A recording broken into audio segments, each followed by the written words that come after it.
जय हिंद। आप देख रहे हैं प्रकाशन उत्तराखंड। रात 9 बजे 9 खबर में आपका स्वागत है। देहरादून से आपके साथ मैं अनिल रावत। इस कार्यक्रम के सहयोग करता है वर्मा ज्वेलर्स।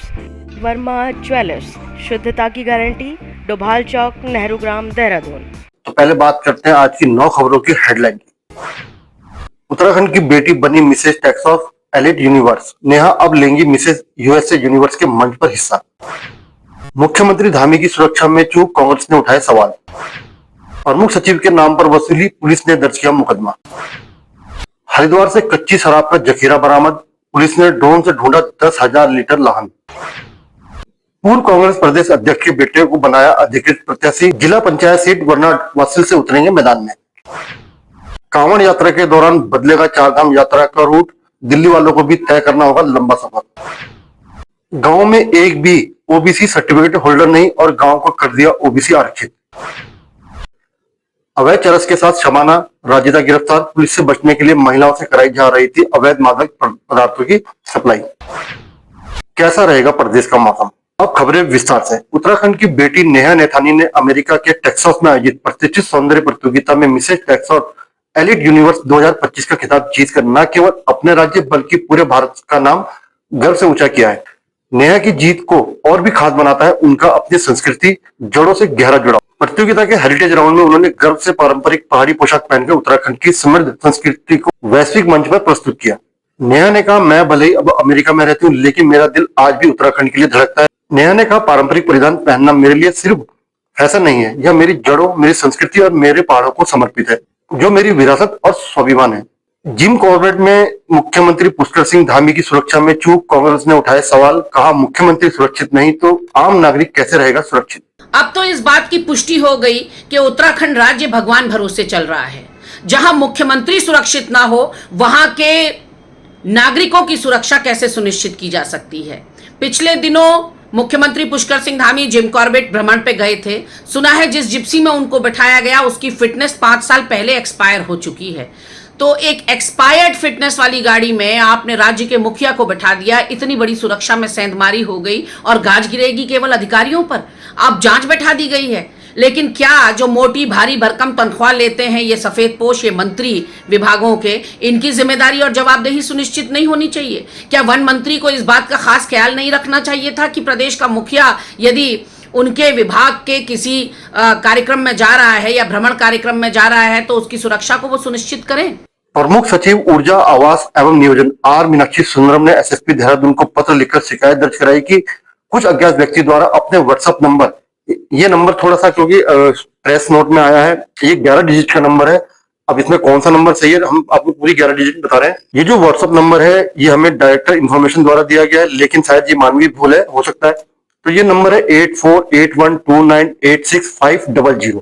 तो अब इसमें से एक नंबर आगे पीछे कौन सा सही हुआ नहीं पता। तो इस व्हाट्सएप नंबर पर प्रमुख सचिव की फोटो लगाकर कई व्यक्तियों, अधिकारियों से अनावश्यक रूप से पैसों की डिमांड गूगल पे नंबर 8974517706 पर की जा रही है। उन्होंने इस प्रकार के कृत्य को उनकी छवि खराब करने वाली प्रबल चेष्टा बताई। हरिद्वार के थाना पतरी से पुलिस द्वारा अवैध कच्ची शराब के विरुद्ध बड़े स्तर पर छापेमारी अभियान चलाया गया। ड्रोन से चलाए गए इस अभियान के दौरान जंगलों से करीब 10,000 कच्ची लीटर शराब बनाने का जो कच्चा माल है, जिसे लाहन कहा जाता है, वो बरामद किया और मौके पर ही उसको नष्ट कर दिया गया। पूर्व प्रदेश कांग्रेस अध्यक्ष प्रीतम सिंह के पुत्र अभिषेक सिंह को वाराणसी जिला पंचायत सीट से अधिकृत प्रत्याशी घोषित किया गया, जिसके बारे में जानकारी दे रहे हैं कांग्रेस के प्रदेश उपाध्यक्ष सूर्यकांत धस्माना। प्रीतम सिंह जी के सुपुत्र जरूर है वो, लेकिन वो बहुत योग्य युवा हमारे साथी हैं। यूनाइटेड नेशंस जैसी जगह में वो अपनी सेवाएं दे के आए हैं।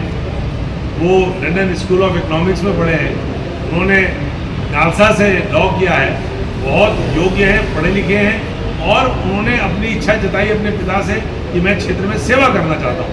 तब अपनी परमिशन लेकर के जब वो क्षेत्र में उतरे हैं और 18 से लेकर के आज 25 हो गए, इतने लंबी सेवा के बाद उनको जिला पंचायत के सदस्य के रूप में चुनाव लड़ने का अवसर मिला है। हम चाहते थे कि फुल प्रूफ हो और बहुत बड़े मार्जिन से अभिषेक सिंह जीते।